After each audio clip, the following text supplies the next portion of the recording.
नमस्ते। मेरा नाम है अंकित और आज हम एक दुनिया समानांतर जो पुस्तक है जिसके संपादक राजेंद्र यादव जी हैं, इसी में से एक बहुत ही छोटी कहानी लेकिन बहुत ही व्यंग्यात्मक हमारे इस सामाजिक और कार्यालयी भ्रष्टाचार पर है, जिसको उजागर करते हुए भोला राम का जीव एक कहानी है जिसके लेखक हैं हरिशंकर परसाई साहब। बहुत ही शानदार कहानी है। आइए इस कहानी को हम आप सुनते हैं, समझते हैं और जानते हैं। मैं इस कहानी को सशब्द पढ़ने का प्रयास करूंगा। आप सभी कहानी को देखकर और सुनकर बताएं कि कहानी कैसी लगी। कहानी शुरू होती है भोला राम का जीव, ये कहानी का नाम है और इसके लेखक हैं हरिशंकर परसाई। कहानी की शुरुआत ऐसे होती है। अब यहीं से हम कहानी शुरू कर देंगे। ऐसा कभी नहीं हुआ था। धर्मराज लाखों वर्षों से असंख्य आदमियों को कर्म और सिफारिश के आधार पर स्वर्ग या नरक में निवास स्थान अलॉट करते आ रहे थे, पर ऐसा कभी नहीं हुआ था। सामने बैठे चित्रगुप्त बार बार चश्मा पोंछ, बार बार थूक से पन्ने पलट रजिस्टर पर रजिस्टर देख रहे थे। गलती पकड़ में नहीं आ रही थी। आखिर उन्होंने खोज कर रजिस्टर इतने जोर से बंद किया कि मक्खी चपेट में आ गई। उसे निकालते हुए बोले, महाराज, रिकॉर्ड सब ठीक है। भोला राम के जीव ने 5 दिन पहले देह त्यागी और यमदूत के साथ इस लोक के लिए रवाना भी हुआ, पर यहाँ अभी तक नहीं पहुंचा। धर्मराज ने पूछा, वह दूत कहाँ है? महाराज, वह भी लापता है। इसी समय द्वार खुले और एक यमदूत बड़ा बदहवास वहां आया। उसका मौलिक रूप चेहरा परिश्रम, परेशानी और भय के कारण और भी विकृत हो गया था। उसे देखते ही चित्रगुप्त चिल्ला उठे, अरे तू कहाँ रहा इतने दिन? भोला राम का जीव कहाँ है? यमदूत हाथ जोड़कर बोला, दया निधान, मैं कैसे बतलाऊं कि क्या हो गया। आज तक मैंने धोखा नहीं खाया, पर भोला राम का जीव मुझे चकमा दे गया। 5 दिन पहले जब जीव ने भोला राम की देह को त्यागा, तब मैंने उसे पकड़ा और इस लोक की यात्रा आरंभ की। नगर के बाहर ज्यों ही मैं उसे लेकर एक तीव्र वायु तरंग पर सवार हुआ, त्यों ही वह मेरे चंगुल से छूटकर न जाने कहाँ गायब हो गया। इन 5 दिनों में मैंने सारा ब्रह्मांड छान डाला, पर उसका कहीं पता नहीं चला। धर्मराज क्रोध से बोले, मूर्ख, जीवों को लाते लाते बूढ़ा हो गया, फिर भी एक मामूली बूढ़े आदमी के जीव ने तुझे चकमा दे दिया। दूत ने सिर झुकाकर कहा, महाराज, मेरी सावधानी में बिल्कुल कसर नहीं थी। मेरे इन अभ्यस्त हाथों से अच्छे अच्छे वकील भी नहीं छूट सके, पर इस बार तो कोई इंद्रजाल ही हो गया। चित्रगुप्त ने कहा, महाराज, आजकल पृथ्वी पर इस प्रकार का व्यापार बहुत चला है। लोग दोस्तों को कुछ चीज भेजते हैं और उसे रास्ते में ही रेलवे वाले उड़ा लेते हैं। हौजरी के पार्सलों के मोजे रेलवे अफसर पहनते हैं। मालगाड़ी के डब्बे रास्ते में कट जाते हैं। एक बात और हो रही है, राजनीतिक दलों के नेता विरोधी नेता को उड़ाकर बंद कर देते हैं। कहीं भोला राम के जीव को किसी विरोधी ने मरने के बाद दुर्गति करने के लिए नहीं उड़ा दिया। धर्मराज ने व्यंग से चित्रगुप्त की ओर देखते हुए कहा, तुम्हारी भी रिटायर होने की उम्र आ गई। भला भोला राम जैसे नगण्य दीन आदमी से किसी को क्या लेना देना। इसी समय कहीं से घूमते घामते नारद मुनि वहां आए। धर्मराज को गुमसुम बैठे देख बोले, क्यों धर्मराज, कैसे चिंतित बैठे हो? क्या नरक में निवास स्थान की समस्या अभी हल नहीं हुई? धर्मराज ने कहा, वह समस्या तो कभी की हल हो गई। नरक में पिछले सालों में बड़े गुणी कारीगर आ गए। कई इमारतों के ठेकेदार हैं जिन्होंने पूरे पैसे लेकर रद्दी इमारतें बनाई। बड़े बड़े इंजीनियर भी आ गए हैं जिन्होंने ठेकेदारों से मिलकर पंचवर्षीय योजनाओं का पैसा खाया। ओवरसीयर हैं जिन्होंने उन मजदूरों की हाजिरी भरकर पैसा हड़पा जो कभी काम पर ही नहीं गए। इन्होंने बहुत जल्दी नरक में कई इमारतें तान दी हैं। वह समस्या तो हल हो गई है, पर एक विकट उलझन आ गई है। भोला राम नाम के एक आदमी की 5 दिन पहले मृत्यु हुई। उसके जीव को यह दूत यहाँ ला रहा था कि जीव इसे रास्ते में चकमा देकर भाग गया। इसने सारा ब्रह्मांड छान डाला, पर वह कहीं नहीं मिला। अगर ऐसा होने लगा तो पाप पुण्य का भेद ही मिट जाएगा। नारद ने पूछा, उस पर इनकम टैक्स तो बकाया नहीं था? हो सकता है उन लोगों ने रोक लिया हो। चित्रगुप्त ने कहा, इनकम होती तो टैक्स होता, भूखमरा था। नारद बोले, मामला बड़ा दिलचस्प है। अच्छा, मुझे उसका नाम पता तो बताओ, मैं पृथ्वी पर जाता हूँ।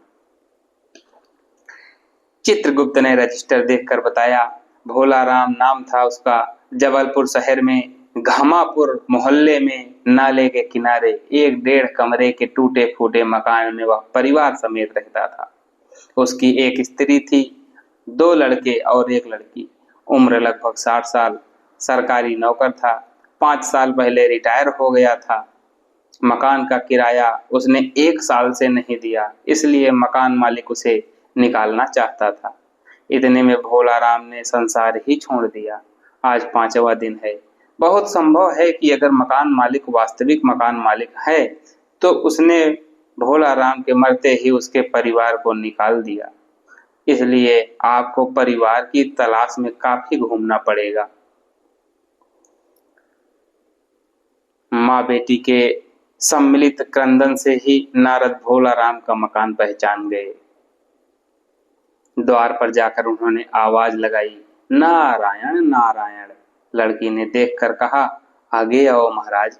नारद ने कहा, मुझे भिक्षा नहीं चाहिए, मुझे भोला राम के बारे में कुछ पूछताछ करनी है। अपनी माँ को जरा बाहर भेजो बेटी। भोला राम की पत्नी बाहर आई। नारद ने कहा, माता भोला राम को क्या बीमारी थी? क्या बताऊं, गरीबी की बीमारी थी। 5 साल हो गए पेंशन पर बैठे, पर पेंशन अभी तक नहीं मिली।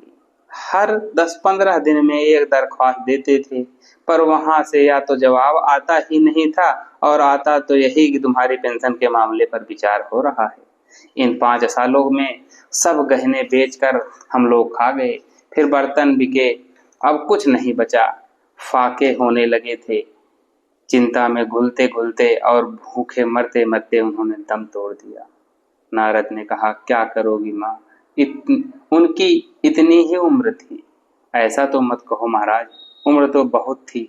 50-60 रुपया महीना पेंशन मिलती तो कुछ और काम कहीं करके गुजारा हो जाता, पर क्या करें, 5 साल नौकरी से बैठे हो गए और अभी तक एक कौड़ी नहीं मिली। दुख की कथा सुनने की फुर्सत नारद को थी नहीं। वे अपने मुद्दे पर आए। माँ यह तो बताओ कि यहाँ किसी से उनका विशेष प्रेम था जिसमें उनका जी लगा हो? पत्नी बोली, लगाव तो महाराज बाल बच्चों से ही होता है। नहीं, परिवार के बाहर भी हो सकता है, मेरा मतलब है किसी स्त्री। स्त्री ने घुर्रा कर नारद की ओर देखा। बोली, मत बको महाराज, तुम साधु हो, चक्के नहीं हो। जिंदगी भर उन्होंने किसी दूसरी स्त्री को आंख उठाकर नहीं देखा। नारद हंसकर बोले, हाँ, तुम्हारा यह सोचना ठीक ही है। यही हर अच्छी गृहस्थी का आधार है। अच्छा माता, मैं चला। स्त्री ने कहा, महाराज आप तो साधु हैं, सिद्ध पुरुष हैं, कुछ ऐसा नहीं कर सकते कि उनकी रुकी हुई पेंशन मिल जाए, इन बच्चों का पेट कुछ दिन भर जाए। नारद को दया आ गई। वे कहने लगे, साधुओं की बात कौन मानता है, मेरा यहाँ कोई मठ तो है नहीं, फिर भी मैं सरकारी दफ्तर में जाऊंगा और कोशिश करूंगा।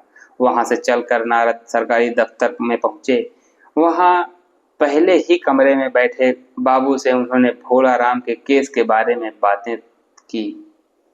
उस बाबू ने उन्हें ध्यानपूर्वक देखा और बोला, भोला राम ने दरख्वास्तें तो भेजी थी, पर उन पर वजन नहीं रखा था, इसलिए कहीं उड़ गई होंगी। नारद ने कहा, भाई ये बहुत से पेपर वेट तो रखे हैं, इन्हें क्यों नहीं रख दिया? बाबू हंसा, आप साधु हैं, आपको दुनियादारी समझ में नहीं आती। दरख्वास्तें पेपर वेट से नहीं दबती, खैर, आप उस कमरे में बैठे बाबू से मिलिए। नारद उस बाबू के पास गए। उसने तीसरे के पास भेजा, तीसरे ने चौथे के पास, पांचवें के पास। जब नारद 25-30 बाबुओं और अफसरों के पास घूम आए, तब एक चपरासी ने कहा, महाराज, आप क्यों इस झंझट में पड़ गए? आप अगर साल भर भी यहाँ चक्कर लगाते रहे तो भी काम नहीं होगा। आप तो सीधे बड़े साहब से मिलिए, उन्हें खुश कर लिया तो अभी काम हो जाएगा। नारद बड़े साहब के कमरे में पहुंचे। बाहर चपरासी ऊँघ रहा था, इसलिए उन्हें किसी ने छेड़ा नहीं। बिना विजिटिंग कार्ड के आया देख साहब बड़े नाराज हुए। बोले, इसे कोई मंदिर वंदिर समझ लिया है क्या? धधराते चले आए। चिट क्यों नहीं भेजी? नारद ने कहा, कैसे भेजता, चपरासी सो रहा है। क्या काम है? साहब ने रौब से पूछा। नारद ने भोला राम का पेंशन केस बतलाया। साहब बोले, आप हैं बैरागी, दफ्तरों के रीति रिवाज नहीं जानते। असल में भोला राम ने गलती की। भाई, यह भी मंदिर है, यहाँ भी दान पुण्य करना पड़ता है। आप भोला राम के आदमी मालूम होते हैं। भोला राम की दरख्वास्तें उड़ रही हैं, उन पर वजन रखिए। नारद ने सोचा कि फिर यहाँ वजन की समस्या खड़ी हो गई। साहब बोले, भाई, सरकारी पैसे का मामला है, पेंशन का केस 20 दफ्तरों में जाता है, देर लग ही जाती है। 20 बार एक ही बात को 20 जगह लिखना पड़ता है, तब पक्की होती है। जितनी पेंशन मिलती है उतने की स्टेशनरी लग जाती है। हाँ, जल्दी भी हो सकता है, मगर। साहब रुके। नारद ने कहा, मगर क्या? साहब ने कुटिल मुस्कान के साथ कहा, मगर वजन चाहिए। आप समझे नहीं। जैसे आपकी यह सुंदर वीणा है, इसका भी वजन भोला राम की दरख्वास्त पर रखा जा सकता है। मेरी लड़की गाना बजाना सीखती है, मैं उसे दे दूंगा। साधुओं के वीणा तो बड़ी पवित्र होती है, लड़की जल्दी संगीत सीख गई तो उसकी शादी हो जाएगी। नारद अपनी वीणा छीनते देख कर जरा घबराए, और फिर संभल कर उन्होंने वीणा टेबल पर रखकर कहा, यह लीजिए, अब जरा जल्दी उसकी पेंशन का ऑर्डर निकाल दीजिए।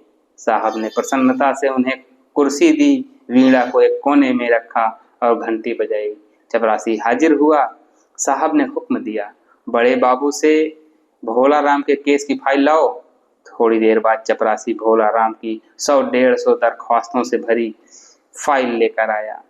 उसमें पेंशन के कागजात भी थे। साहब ने फाइल पर भोला राम का नाम देखा और निश्चित करने के लिए पूछा, क्या नाम बताया था साधु जी आपने?